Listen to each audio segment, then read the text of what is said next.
മുല്ലപ്പെരിയാർ അണക്കെട്ടിലെ ജലനിരപ്പ് 152 അടിയായി ഉയർത്തുമെന്ന തമിഴ്നാട് മന്ത്രി ഐ പെരിയസ്വാമിയുടെ പരാമർശത്തിന് മറുപടിയുമായി ജലവിഭവ വകുപ്പ് മന്ത്രി റോഷി അഗസ്റ്റിൻ രംഗത്ത് വന്നു. മന്ത്രി പറഞ്ഞത് നടക്കാത്ത കാര്യം. പാട്ടക്കരാറിന് പുറത്തുള്ള കേരളത്തിലെ ഒരു ഇഞ്ച് ഭൂമി പോലും തമിഴ്നാടിന് വിട്ടുകൊടുക്കില്ലെന്നും റോഷി അഗസ്റ്റിൻ വ്യക്തമാക്കി.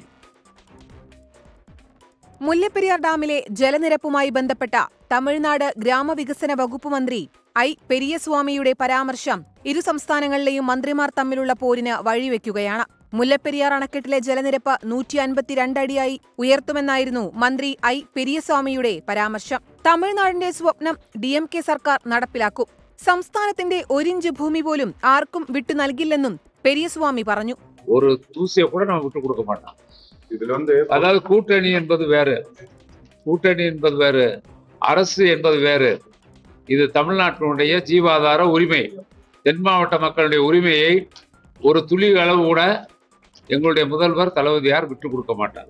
മന്ത്രി പെരിയസ്വാമി പറഞ്ഞത് നടക്കാത്ത കാര്യമാണെന്ന് സംസ്ഥാന ജലവിഭവ മന്ത്രി റോഷി അഗസ്റ്റിൻ തിരിച്ചടിച്ചു. പാട്ടക്കരാറിന് പുറത്തുള്ള കേരളത്തിന്റെ ഒരിഞ്ച് ഭൂമി പോലും തമിഴ്നാടിന് വിട്ടു നൽകില്ല.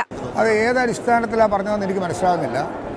പാട്ടക്കരാറിന് പുറത്തുള്ള കേരളത്തിന്റെ ഒരിഞ്ച് ഭൂമി പോലും വിട്ടുകൊടുക്കുന്ന പ്രശ്നം ഉദിക്കുന്നില്ല.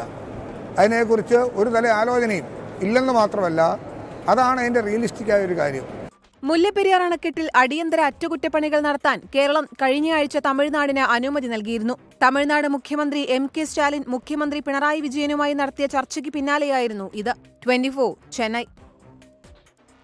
അനീഷ് കെ യൂട്യൂബിൽ പറയുന്ന ഒരു കാര്യം, KSRTC ബസ് ഇടിച്ച് മരിച്ചാൽ KSRTCക്കെതിരെ കേസെടുക്കുമോ അതോ മരിച്ചയാൾക്കെതിരെ കേസെടുക്കുമോ?